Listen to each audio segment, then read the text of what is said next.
Hello everyone, and thank you for coming to this webinar session brought to you by BELTA and with the support of Heike Philp from Let's Talk Online.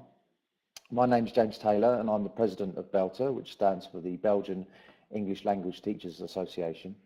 Our aim is to encourage professional development through bringing English language professionals in Belgium together to discuss the things that matter to them. We also want to connect Belgian teachers to the wider world of ELT, and that's why we offer this webinar series where we can bring our members together with teachers from around the world to watch presentations from international speakers. So hello to all our members and to those of you joining us from elsewhere. In this month's webinar, we are joined by Marisa Constantinides and Shaun Wilden. If you're involved in any kind of online professional development, then you will have had contact with these two at some point. Marisa is a teacher, educator and director of CELT, a Cambridge, CELTA and Delta Centre in Athens and online. She's a frequent conference presenter with publications including materials for children, literature and numerous articles on TEFL, language, linguistics and education. But she's best known in our community as an active ELT blogger and Twitter user. Shaun Wilden has been involved in English language teaching for over 20 years. He is currently the International House World Organization Teacher Training Coordinator, but also works as a freelance teacher trainer and materials writer, contributing materials to a number of coursebooks.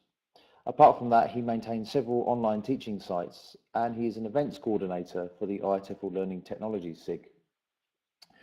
So along with some guy called James Taylor, they are both moderators of ELT Chat, a weekly discussion of ELT teachers on Twitter, which was shortlisted in the 2012 Elton Awards for Innovative Teacher Resources.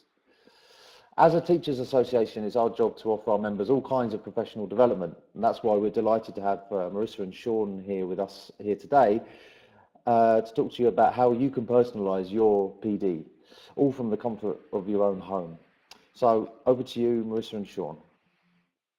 Thank you, James. Thank you. While you're listening, James, your job is to think of the topics for this week's ELT chat. This is your task. Since you've seen the talk before anyway, then it's fine. You can do that. I think most people in the audience actually know who we are, but just in case you don't, here's a quick photo shot of some of the things that that Marisa and I get on with and do. Who turned the notes off? Okay, so Marisa, would you like to say anything about your photographs? Apart from the fact they're the wrong way round still. Well, perhaps people can write some guesses about who we are and what we do. All I'm going to say is that Shaun, in absolute and total desire for anonymity, refused to have very much said about him. So most of the pictures are about joint things we do. So guess who is from the UK? That's you, isn't it? Yeah. Guess who lives in... I am too loud, sorry. Thank you, Heike. Is that better? There's a real buzz on your microphone as well, Marisa, I think. Buzz? Yeah. Is that better? Is that better? Can I just...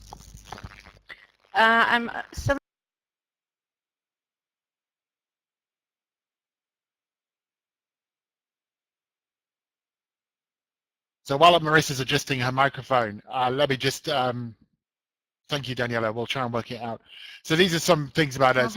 As James said in the introduction, both of us are teacher trainers at heart, and both come from a point as teacher educator in terms of taking teachers through CELTA and Delta and other teacher training courses. And it's part of that, or part of that reason is why we're doing this talk today. And this talk was originally a talk that we did at ITEFL earlier this year. So some of the slides probably refer to that a little bit because we were a little bit lazy and didn't change them too much. So hopefully everybody can hear Marisa now. Can you hear me properly? Is that better? You're still buzzing. I'm still buzzing. So why don't you get on and talk a little bit so well, I can change. You've got 5 slides. I can 5 slides to get yourself sorted out, Marisa. sound right. Yeah, I'm going to change my headset. Maybe that's the problem. Fine. Is my sound okay, everybody? Sorry to do a sound check in the middle. Cool. All right. So I'm doing the first part anyway. So we'll crack on. So as I was saying, because Marisa and I are both teacher trainers, we have a great interest in how teachers can train themselves. So in this talk, basically, we want to look at this this question, the idea, well, not question, this idea of feeling stuck.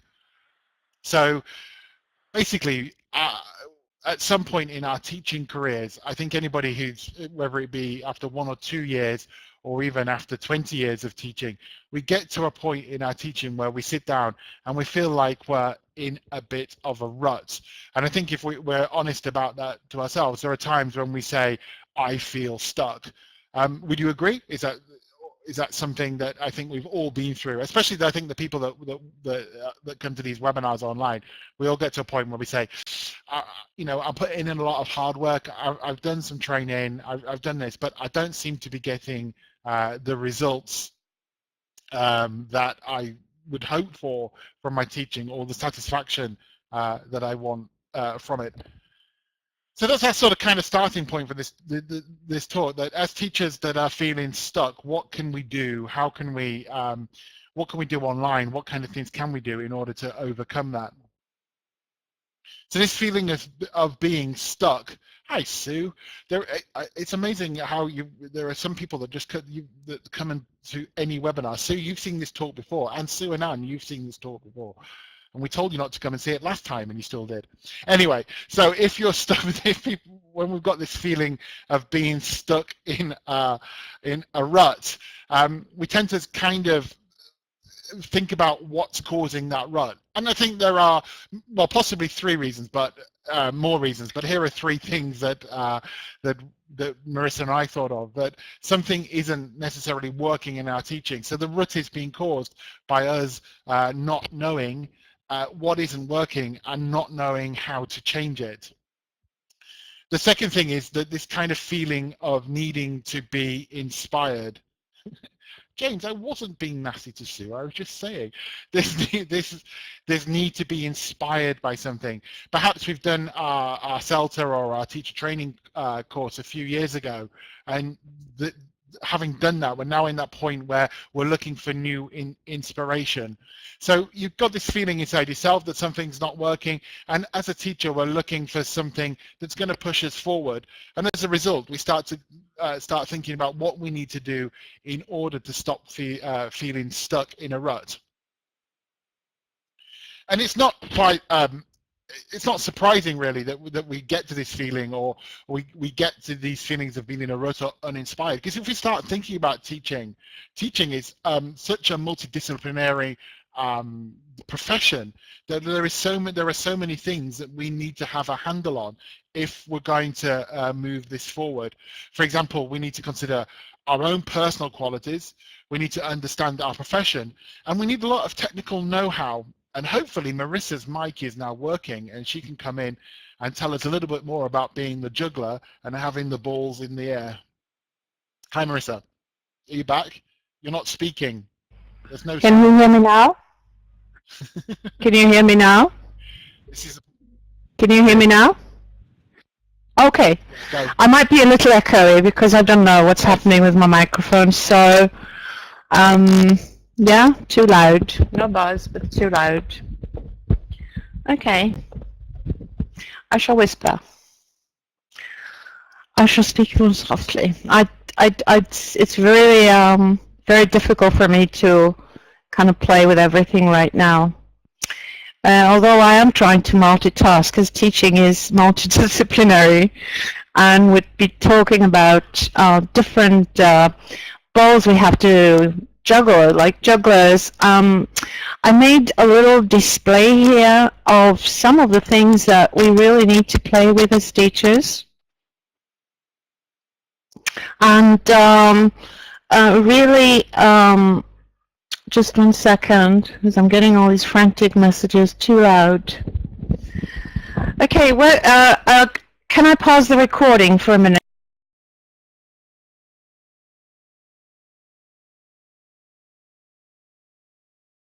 We have to have everything in place, our content knowledge, and knowledge of which is language, linguistic knowledge, knowledge of pedagogy, of methods and techniques, and approaches to teaching, how to design materials, how to use materials, design tests, plan lessons and courses, and also have a sense of our learners, how they learn, what learning theories apply in each case, develop a sense of cultural awareness and knowing about technology and how to use it in the classroom.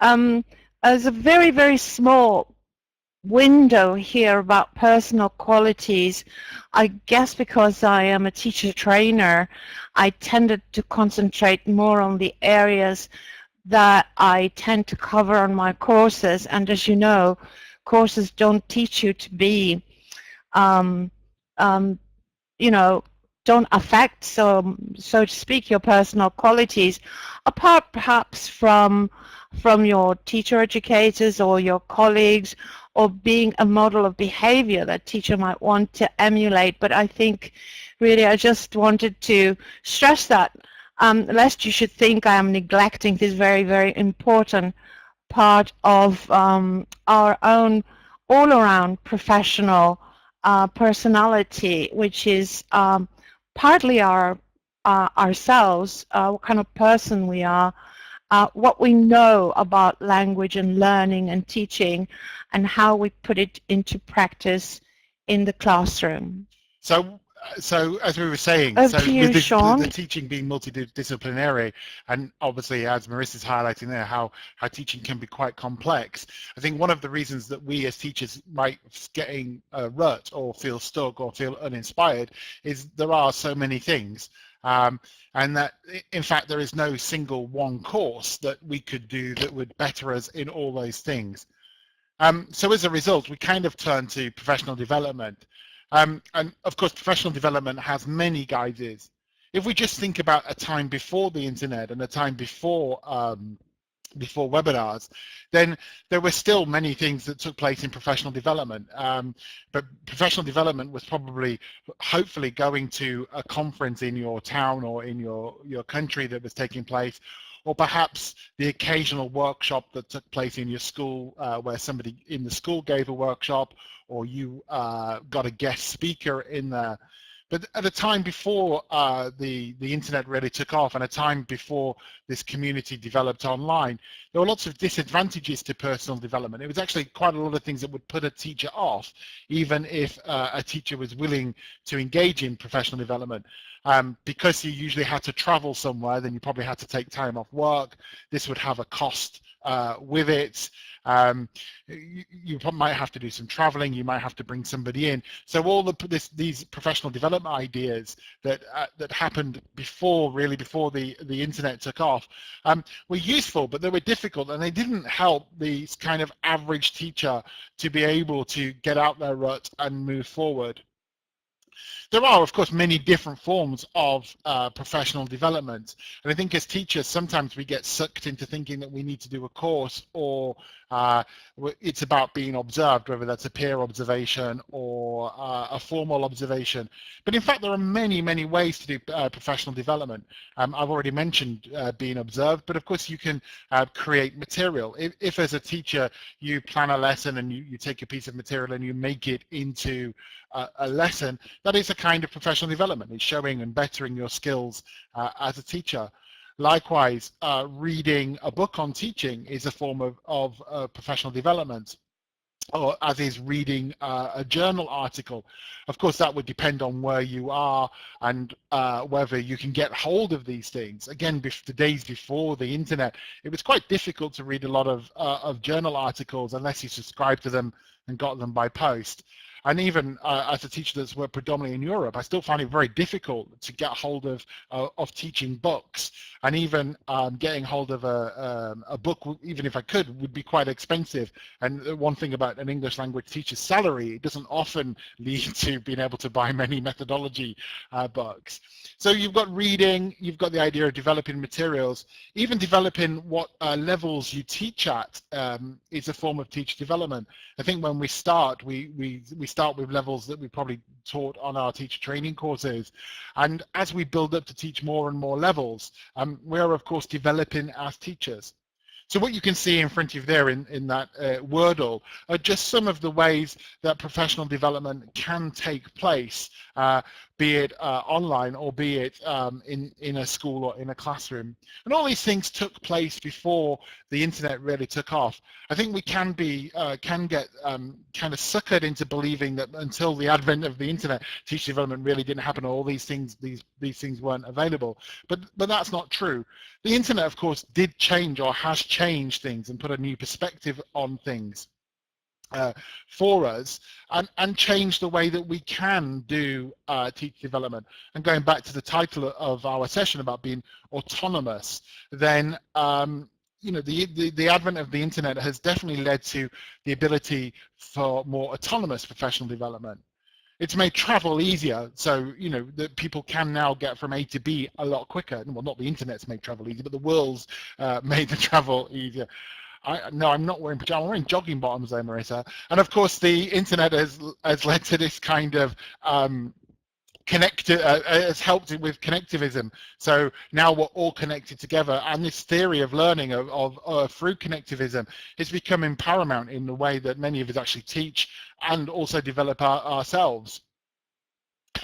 It's really off-putting reading the chat at the best of times. Now reading the chat with what people are wearing is very, very off-putting.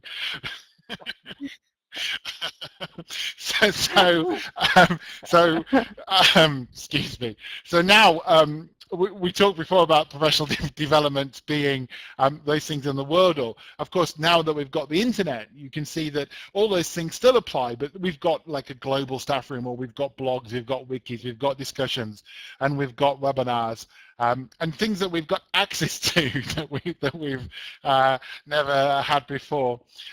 Well, I'm not exactly that far. I'm trying not to burst out laughing, Julia, so it's not like Marisa, take over.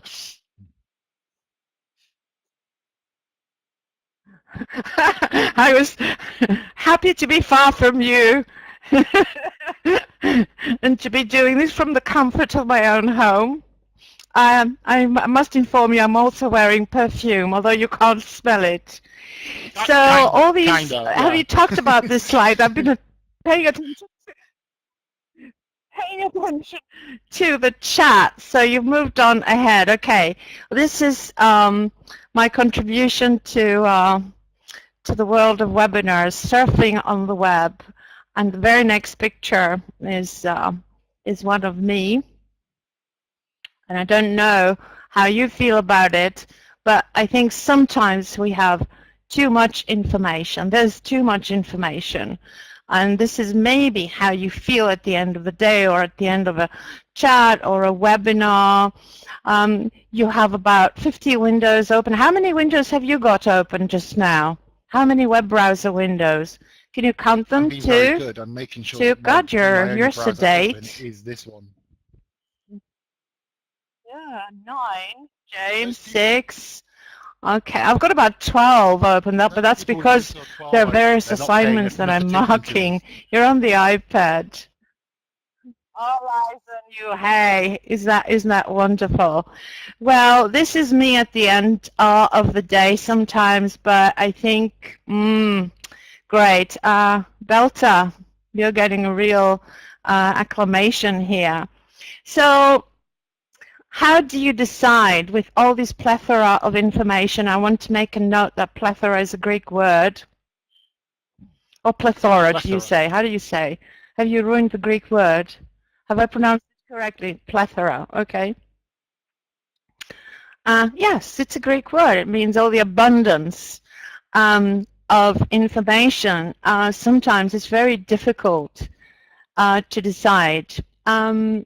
it's very difficult to decide what to keep, what to learn, what to, where to go, and that's where perhaps you need to, like a good teacher, if you like, you or a course planner, and part of your planning skills, you would go into some kind of needs analysis, wouldn't you?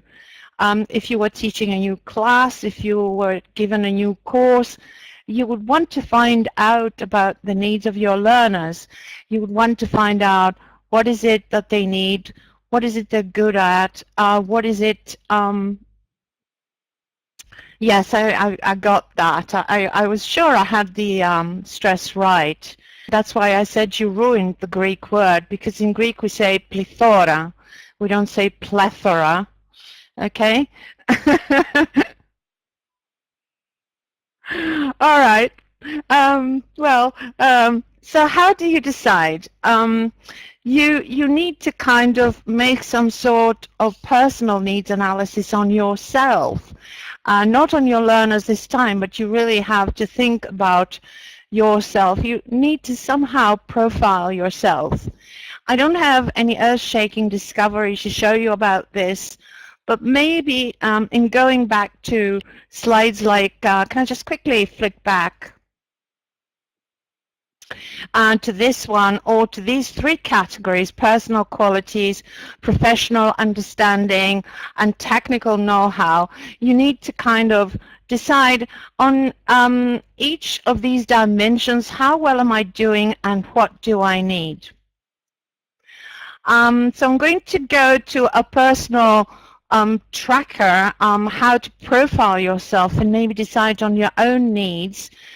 This is a tracker that I learned from Rod Bolaitho, and it's a very personal thing. What goes under personal qualities, under professional understanding, and under technical know-how is some of the things that I began my career with.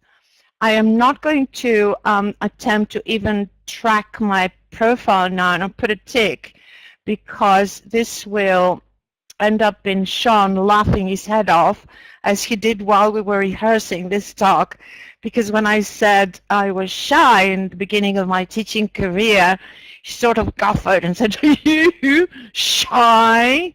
Which is not very complimentary, Shaun. Nothing. What did you mean exactly? Anyways, this is a fairly professional tracker. What goes under each category, personal qualities, professional understanding, and technical know-how, is going to be your very own kind of listing. You may need more grammatical knowledge. You may need to expand your vocabulary under your professional understanding. Under the technical know-how, you may need to perfect your educational technology more, or you may need more experience of, as we learned recently from Ceci, error correction, your error correction kind of repertoire, and your personal tracker may be somewhere here or here or here or here. It doesn't matter. No one needs to see it. No one needs to see it. It's your personal quality control tracker that you you need to kind of begin with. I want to link this to some of the things that are very, very recently mentioned very often. We hear the C's, of the 4 C's, the 3 C's, the 5 C's very frequently. And I think that in order for that personal professional tracker, your profile of yourself to work, you need some kind of ability to analyze and your critical thinking abilities. You need to be able to collaborate with others. you need to be able to communicate effectively, and you need to be able to use to develop your own creativity. And I think I'm handing you over to Shaun here, who is going to talk about the C's and link them to more recent concerns Okay, thank you. 21st century Somebody profiles. to put on the chat board that there was a C missing, so if they want to put what the C is, they can. I mean, we, as Marisa said, we chose we were trying to link the C's or our professional development to the 4 C's, and we thought that was quite important because this model of teaching has been put forward for a couple of years now, and it's actually growing. I think more and more people are accessing the 21st century organization of and the things they put forward with teaching. So I think this parallel between perhaps the way teaching is changing for a technological digital age, and the way that teacher development can change in a technological digital age. The parallel works very well, and this model is a good example of that. And if this is something that you're interested in, then somebody's changing the slides. There are too many people could move the slides in this.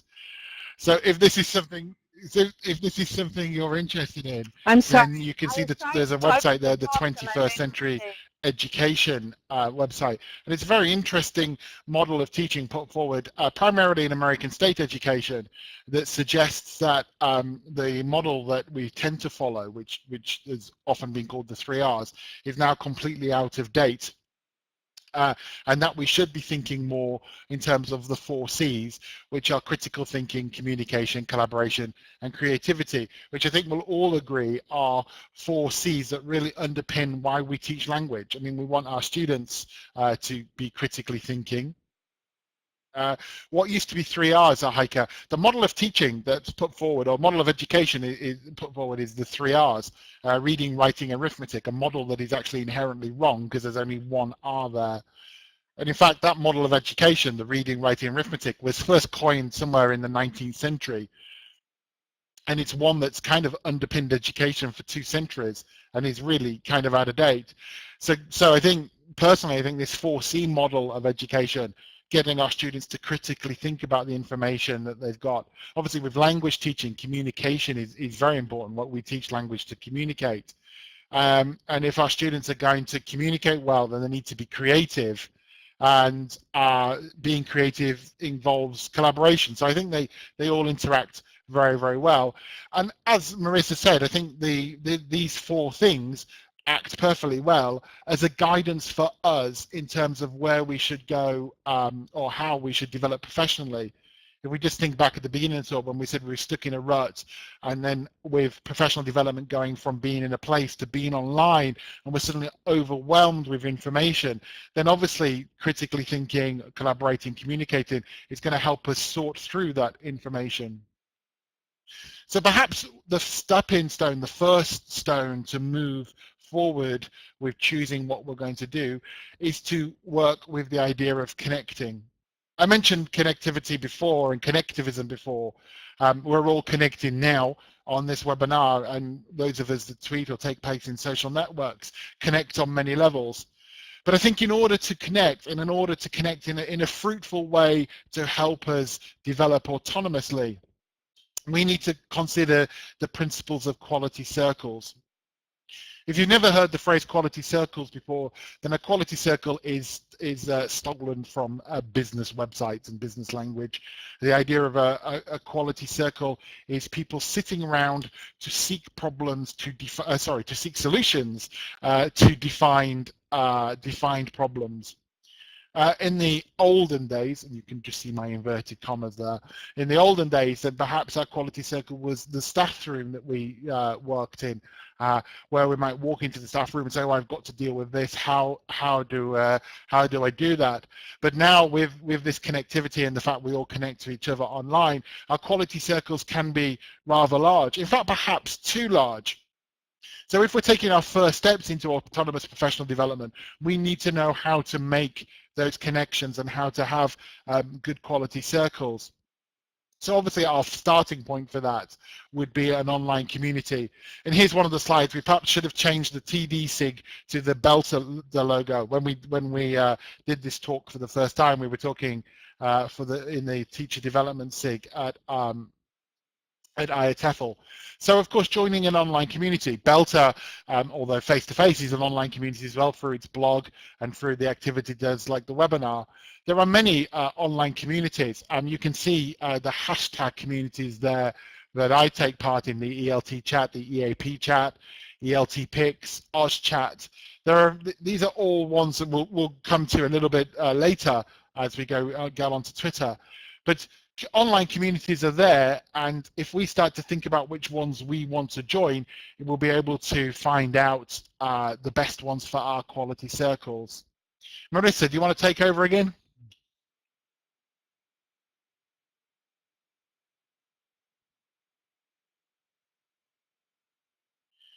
Where's Marisa gone?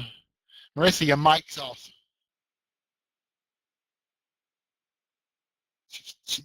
Yeah, you turned your mic off. Can you hear me? Yes. Yes. Can you hear me now? Can you hear me now? Okay, thank you. I switched it off because I am afraid I'm echoey because I don't think this is working properly. So I think just to kind of recap what Shaun has said about quality circles, I think possibly by definition, even when we say amongst ourselves, well, look who's here today, all the usual suspects, all the people that you see in webinars, we are a quality circle ourselves.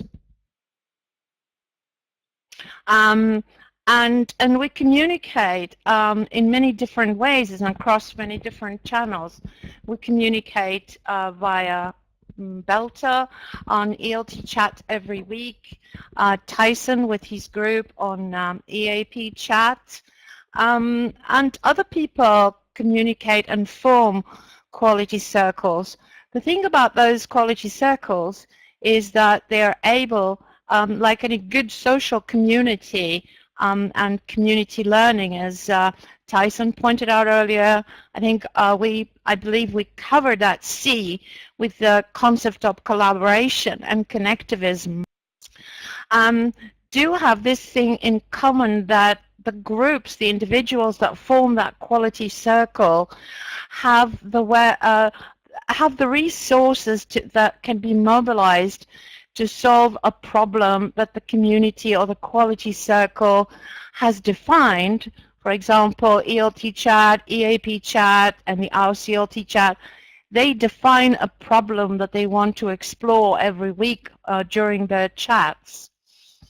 And they put their heads together online and try to solve it, to work it out, to find ideas, to find solutions to that problem. So a quality circle is ideal for finding solutions. It's ideal for defining a problem, for mobilizing the group resources, and for putting all these resources together in order to find some viable solutions for the group or the individuals that form that circle.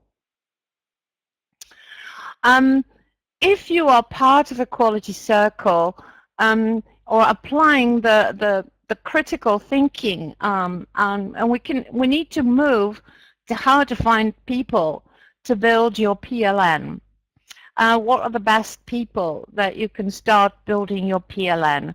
I think most of the people in this room already belong to my PLN, and I think Shaun's PLN anyway. And I'm very hopeful that the rest of you will form part of my PLN, and that we might reciprocate, that we might contribute something to your learning today during this webinar, but also on other online channels. In the past, it used to be some books, maybe a webinar, a seminar, a face-to-face course, but nowadays we have so much else, so many other places where all these can come together. And it doesn't really need to be one or the other channel. Some people hate Facebook, they love Twitter. This is great. Some people don't like Twitter, but they love Facebook. This is also great. You need to exercise your thinking skills. You need to find what is the medium, what is the social network, what is the channel of communication that best suits your needs, your program, even things as simple as the connectivity of where you are working from. In some countries, it's impossible to use Twitter, it's impossible to use Facebook, but it's possible to join a webinar like this. It's possible to use other channels of communication. And I'm going to come to the next slide, which is finding these people. I think I'm going to show you some links later. I'm going to share my screen to show you some possible names for those of you who don't know us, who don't know one another, perhaps where you can meet more educators online to form your PLN if you are already not part of our PLN. I think what we are aiming for, and what perhaps Ceci was talking about earlier about the 5th C. I said it wasn't a C, it was a T. You need to build or join a circle of trust. This circle of trust will help you with choosing, with finding individuals. If Shaun tweets something, if Sue tweets something, if Addie puts a blog post somewhere, if Ceci tweets something, if she posts something on Facebook, I will listen, because I know who these people are. I've communicated with them. I've followed their writing. I've followed their tweets. I've read their blog posts. I understand their philosophy, and they are now they belong to my personal circle of trust. And all the things that we mentioned earlier, these are shareable items. They're blogs, they're articles, wikis they recommend, discussions they follow.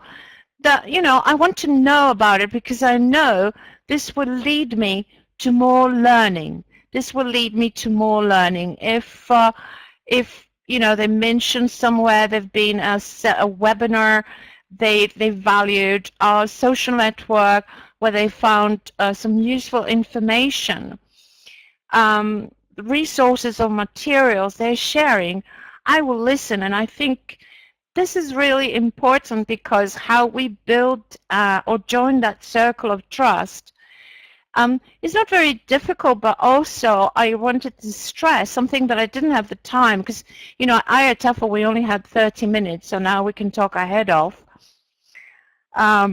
We have a few more minutes to talk to you about the same subject.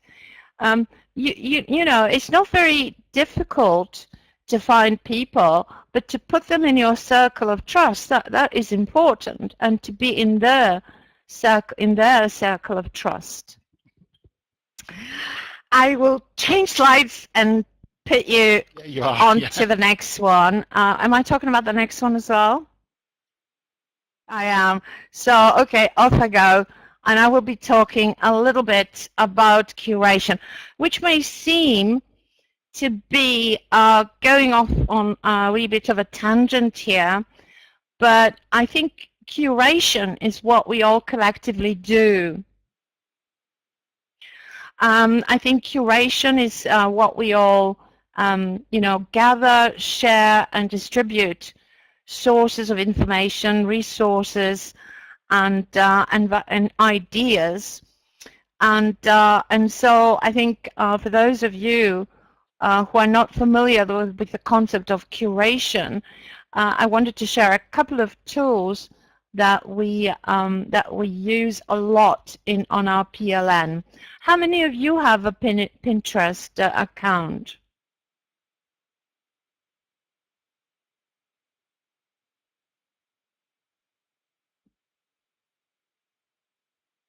Okay.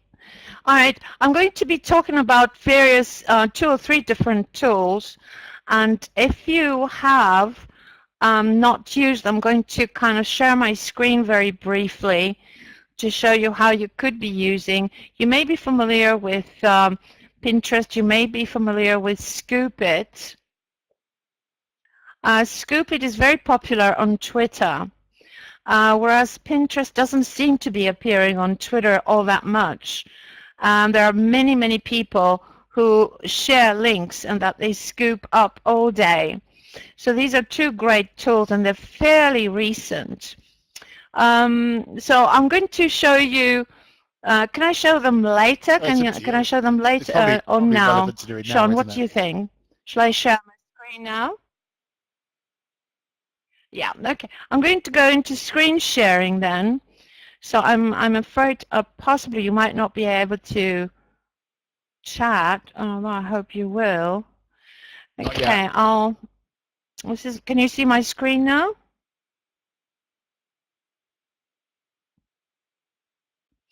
Okay, the first one that I want to show you is Pinterest very quickly, and I think I'm going to just get Twitter out of the way. Well, Twitter is a great you know, information aggregator, because on the different hashtags, and here is my ELT chat column, you see how many people are sharing tweets. Already you're tweeting so much anything? about this webinar. You're tweeting. I can just see the screen ready before. There we go. Okay. Yeah. Am I not? Okay.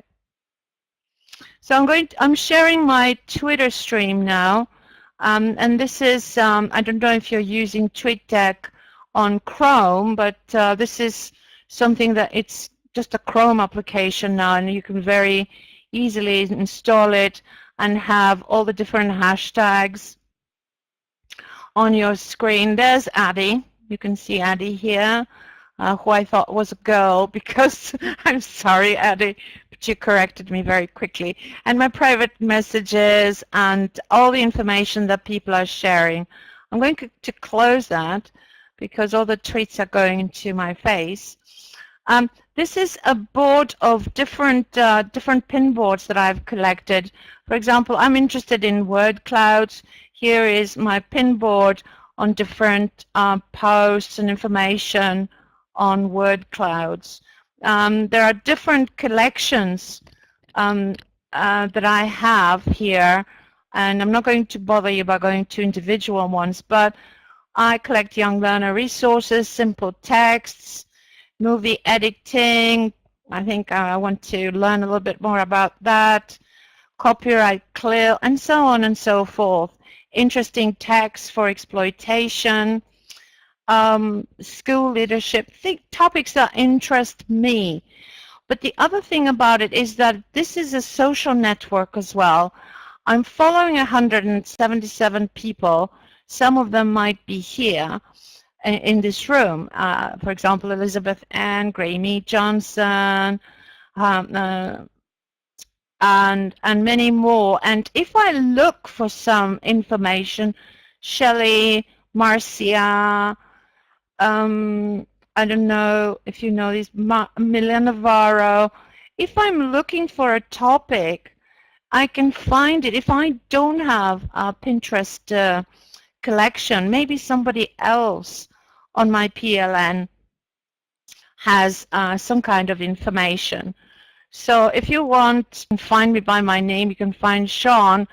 If you follow people who have interesting Pinterest boards, then it's great. Also, Digo, of course, you know that as a social bookmarking service, but I particularly like it because of all the groups and the link sharing that they do. I follow different groups. I follow EdTech Top, e-learning 2.0, classroom 2.0, and so on. I have my own groups for my trainees, A Planet. We have an ELT chat collection.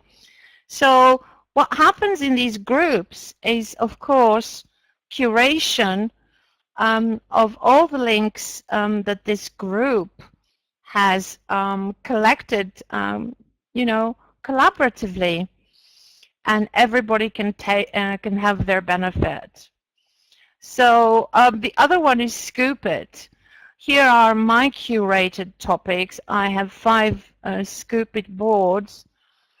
ELT chat on Twitter, English language, school management, and so on.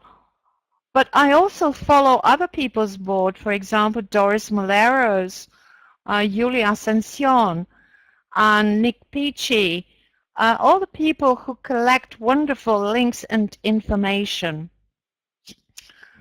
My latest find is, and I will give you that link, is a new network, a new curation tool that I recently started using, and this is MentorMob. And if I don't have time to explain it to you all, this is something that you can also use with your learners.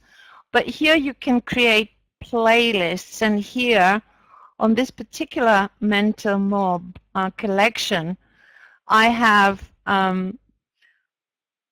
collected all the different. Sorry, I moved too quickly. I will stay on this page.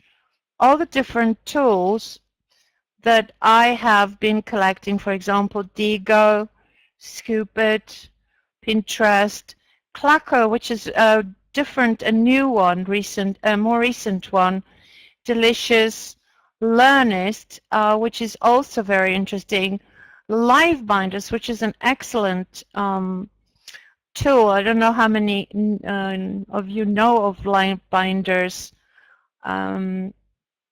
This is taking a little bit of time to load. This one is on Bloom's taxonomy, and you can put in different head categories and subheadings, and you can collect a whole lot of things under the same in the same live binder. Pearl Trees is also a great tool. This one is Shelley's, I think. Yeah, Shelley has some real great Pearl Trees, and you can follow her poetry. She really organizes content very well. I'm not very good with that. But also blogs are great curation tools, like our ELT chat summaries index is a great curation page of all your ideas and links you have shared. Your YouTube channel, if you collect, this one has little tests that you can also use. Your YouTube channel or a wiki. And even a simple page. This is a wiki that we made for our free groups of intermediate learners, because we want them to be, to do some extra work. But even simple pages, it doesn't have to be something really complicated, like Cyberman's great collection of links for students, for educators. This is real, this is curation as well. And finally, I think I must stop and hand you over to Shaun to talk about blogs and articles. I'm going to stop sharing now. What happened there? We seem to have lost the talk. Where's it gone? Oh, there it is. Sorry it took so long to show you. I did warn you that once Marisa was going, she would go on for hours. So we wanted to show you this talk because I think curation is important. I don't want to present anything with you again, but if it hadn't been for James, which twisted my arm, I wouldn't be here about today. obviously building these circles of trust and curating the talk using the curation tools is a way of being able to manage your content and save your content for later, because obviously we can't spend 24/7 watching everything. So in the last few minutes, there are only a few minutes left, let's just consider what other things we might look at. As Marisa just said, there are lots of blog articles out there. At the beginning, I talked about getting hold of journals and trying to find journals. These days, yes, even Brazil, gosh, in a few weeks, Jen. So there are lots of articles that you can now read online and find things by other teachers online and get inspired by those. Likewise, when you're working in a school and you might not know who to observe or what to observe, YouTube is, Cece, I'll tell you at the end, YouTube is it's actually a great place to find other examples of teachers. And Marisa is doing it to me again. She's changing my slides in front of me. Who's playing with the slides? So YouTube is another way of being able to find examples of teaching, and you'll find there are many lessons that you can watch on there and compare to yourself, or if you're looking at how other teachers do things, then on YouTube it's a really interesting place to watch what other teachers are doing and find places to reflect on your own teaching. Of course, reflection has been something that teachers always have been instilled as a skill right from their first course. And again, these days, the way to reflect and perhaps actually start a conversation for the world is online. I mean, you can keep a personal journal, and I used to keep one in a notebook, and these days it's kind of my blogs or my Penzu app.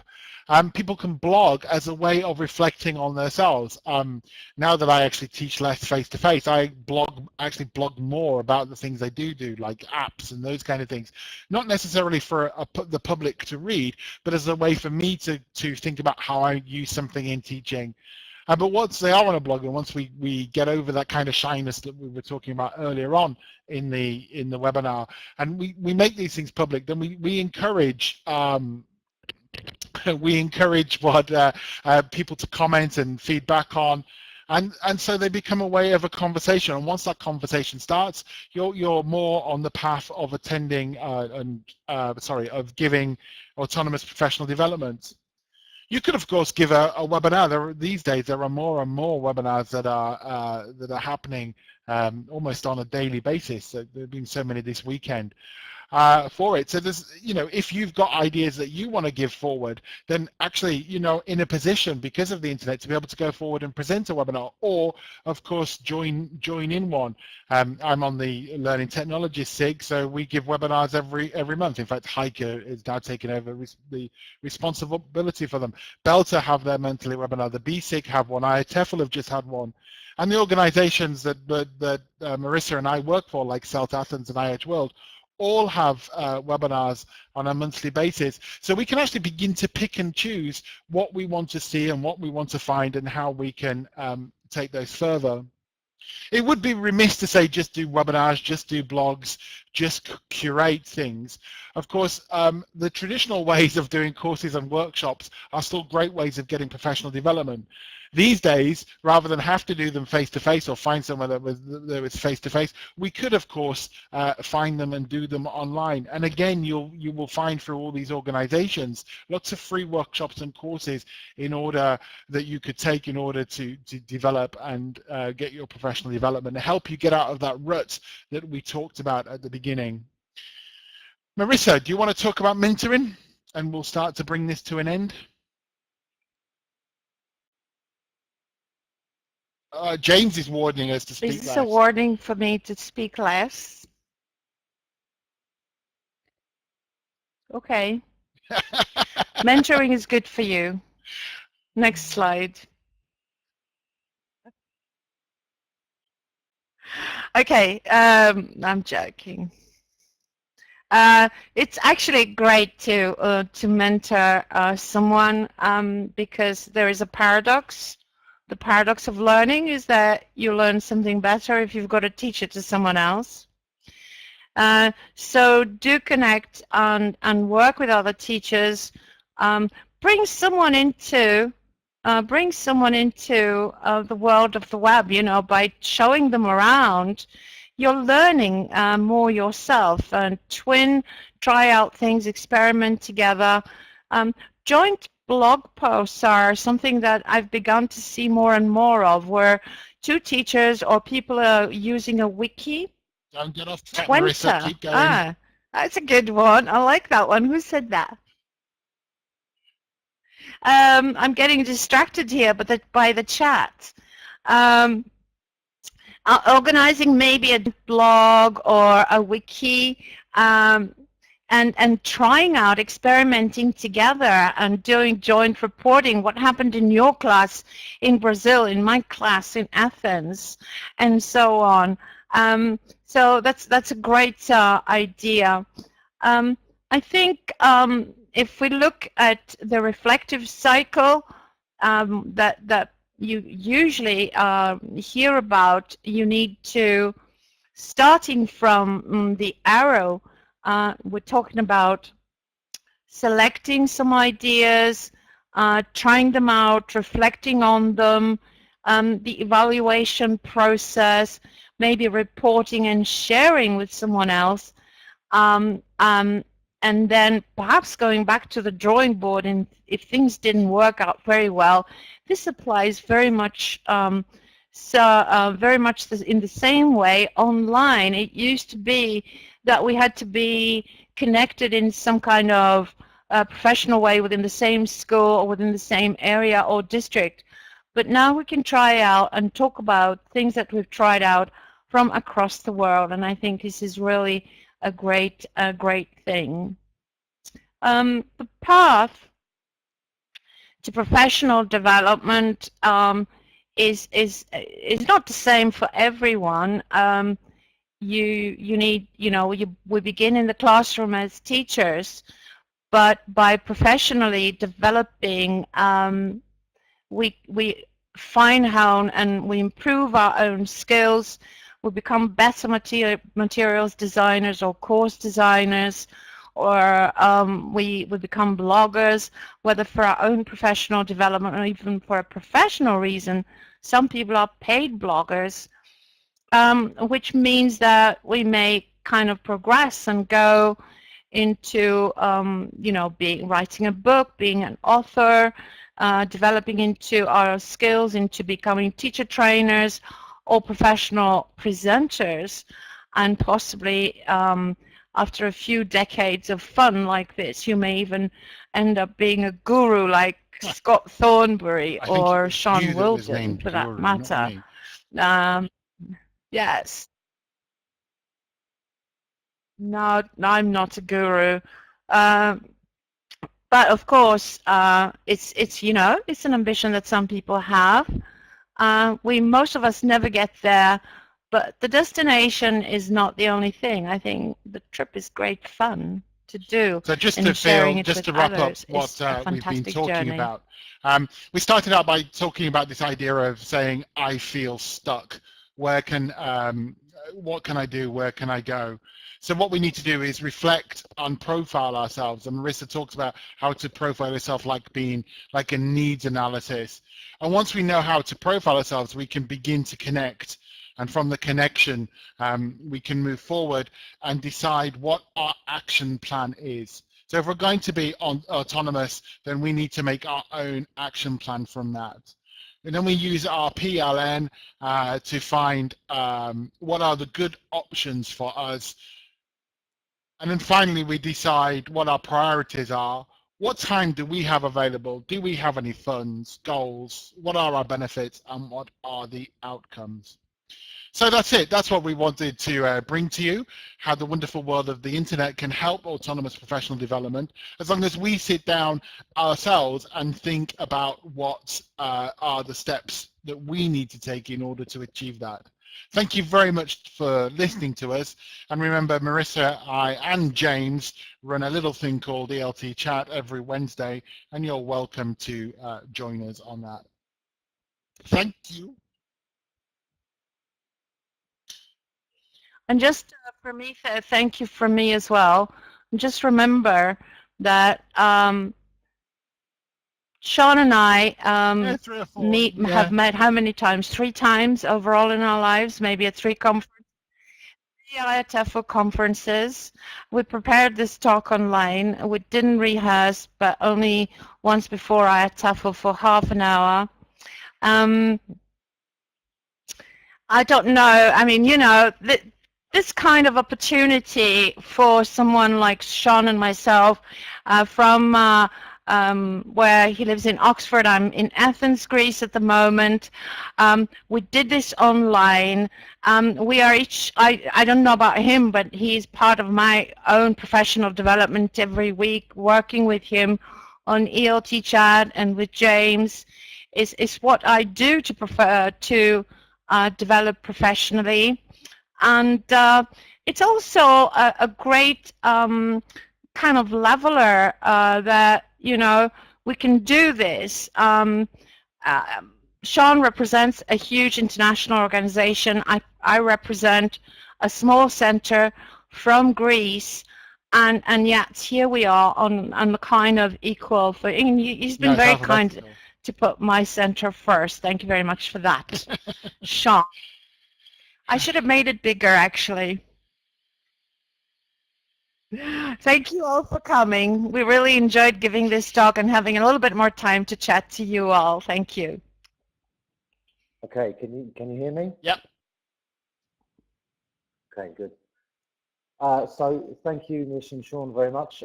If anyone has any questions for them, I'm sure they won't mind answering. So if you want to type your questions into the chat box, and then we can take your questions. I want to ask you to do something quickly, which is just in case there's on the off chance there's anyone watching this who doesn't actually know very much about ELT chat, can one of you give us give a bit of a description of what ELT chat actually is and how it works? I was waiting to see if Marisa went for it. I can't believe that there's somebody in the audience that doesn't know what ELT chat is, but ELT chat is a hashtag group. The best way to find out more information, of course, is to go to eltchat.org. But we have weekly chats every Wednesday at 1 o'clock and 10 o'clock Central Eastern European time. It takes place on Twitter. You need to follow the hashtag, and we discuss a whole manner of topics. Last week we were talking about management, and we were talking about English as a lingua franca, and we'll decide very shortly what we're going to talk about this week. But it's a really good way of just connecting with educators around the world. And if you can't attend, then we do summarize all our talks. And of course, through you, we have the wonderful podcast, which is also a way out. But if people go to ELT Chat blog, they can find out what it is and where to go, more information for it. Yeah, Shaun's being a bit modest, but I don't have to be modest because I was later to join the ELT Chat gang. And I think for a lot of us, it's the reason that there's a lot of us here in this room who know each other, and ELT Chat is probably the main reason, the main thing that brought a lot of us together in the first place, which has led to this expansion of our PLN, and then for a lot of us actually getting to know each other face to face. And I think ELT Chat's been really vital in bringing all those people together, and that's why I wanted to get involved in it, because I believed in it so much. So I'll be less modest than Shaun was. Okay, so let me just. Okay, so thanks to everyone for coming to this BELTA webinar, and of course thanks to Marisa and Shaun for that fascinating insight into online professional development in 2013. If you'd like to know more about BELTA, remember to visit our website, Facebook and Twitter pages, and we'll see you next month when we'll be joined by Claire Hart. So thank you everyone, and thanks Marisa and Shaun. Thank you, thanks for coming and thanks for inviting us. Our pleasure.